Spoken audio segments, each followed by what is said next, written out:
नमस्कार दर्शकों, राधे राधे। दर्शकों, संतान सुख के ऊपर हम पूर्व में भी कई बार चर्चा कर चुके हैं और कई वीडियो हमने बनाई है, उसका आप लोगों द्वारा सराहना भी की गई है। आज संतान से संबंधित एक ऐसे विषय पर हम चर्चा करना चाहेंगे। कई दंपति अभिभावक तो नहीं कह सकते, लेकिन कई दंपति प्रयास करते हैं, डॉक्टरों के पास जाते हैं, लेकिन फिर भी उन्हें संतान सुख नहीं मिल पाता है।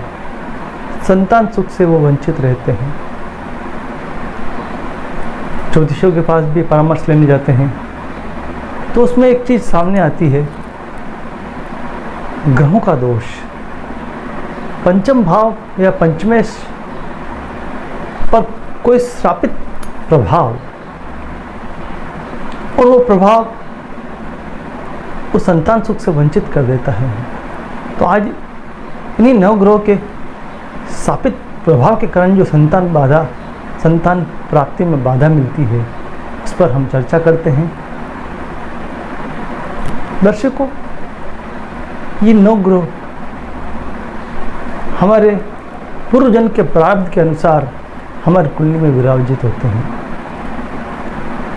और इनमें से किसी एक ग्रह का प्रभाव या दो ग्रह का प्रभाव पंचम भाव या संतान भाव पर पड़ता है तो वो संतान सुख से वंचित कर देता है, बाधा उत्पन्न करता है। संतान प्राप्ति में बाधा मिलती है उसे बार बार।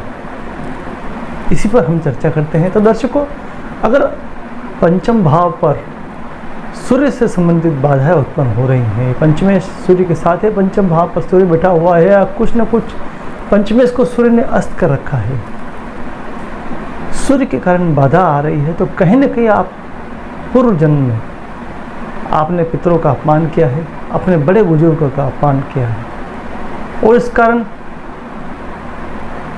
आपको इस जीवन में सूर्य के कारण संतान सुख में बाधा उत्पन्न हो रही है। किसी पशु पक्षी, किसी एक पशु जो सिंग वाले पशु हैं, उनको प्रताड़ित किया है, तो भी आपके जीवन में इस प्रकार की संतान संबंधी बाधाएं उत्पन्न होती हैं। अगर चंद्रमा के कारण बाधाएं आ रही हैं तो आपने अपने पूर्व जन्म में अपनी माता को प्रताड़ित किया है, उसे कष्ट दिया है, यातनाएं दी हैं, या किसी सुहागन स्त्री को यातनाएं दी हैं, उसे तकलीफ दी है, मारा है, दंडित किया है, उसे नाना प्रकार के दुख दिए हैं आपने, तो उसकी एक हाय श्राप दिल से निकलती है, माता की या सुहागन स्त्री की।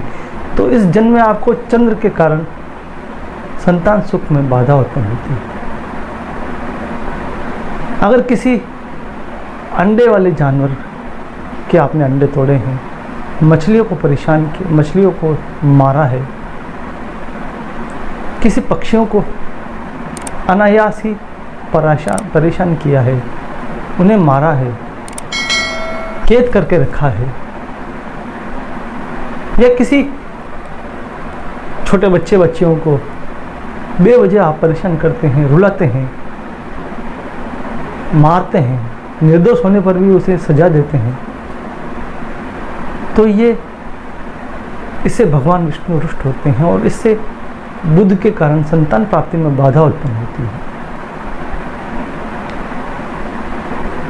पूर्व जन्म में आपने किसी हरे भरे वृक्षों को काटा है, फलदार वृक्षों को काटा है, या किसी गुरुजन को प्रताड़ित किया है, अपमानित किया है, किसी गुरु का श्राप लिया है, आपने पुरोहित का श्राप लिया है, उसे अपमानित करके या दंड दिया है, या उसका तिरस्कार किया है, तो इस जन्म में आपको बृहस्पति देव के कारण संतान प्राप्ति में बाधा उत्पन्न होगी। संतान प्राप्ति में अवरोध गुरु के कारण होता है। अगर आपने पूर्व जन्म में किसी गाय को प्रताड़ित किया है, मारा है, उसे भूखा रखा है, कई लोग गोवंश की हत्या करते हैं, गाय की हत्या की है, या फिर किसी साधु स्त्री को परेशान किया है, तो ऐसी परिस्थिति में आपको शुक्र के द्वारा संतान प्राप्ति में बाधा उत्पन्न होती है। पिछले जन्म में आपने पीपल का वृक्ष कटवाए हैं, पीपल को काटा है, तो प्रेत आत्माओं के द्वारा वो प्रताड़ित होते हैं, क्योंकि उनका निवास, प्रेत आत्माओं का निवास पीपल में माना जाता है, और पीपल कटवाने से प्रेत आत्माओं का निवास हट जाता है, वो भटकते हैं फिर। ऐसी परिस्थिति में शनि से संबंधित संतान बाधा उत्पन्न होती है। संतान बाधा में शनि अवरोध उत्पन्न करता है।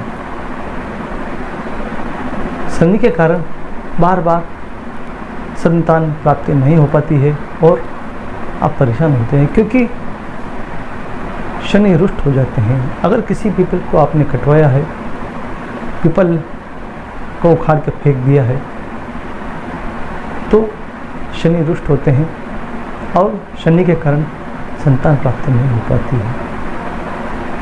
पिछले जन्म में आपने सर्पों को दंड दिया है, सर्पों को मारा है, जो रेंगने वाले जानवर हैं उनको मारा है, तो राहु के कारण संतान प्राप्ति में बाधा उत्पन्न होती है।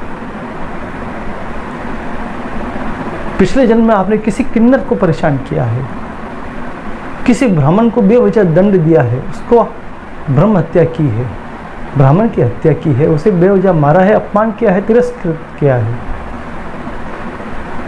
तो केतु के कारण आपको संतान प्राप्ति में बाधा उत्पन्न होगी। ये दोष, श्राप, ये श्रापित योग संतान प्राप्ति में अवरोध उत्पन्न करते हैं।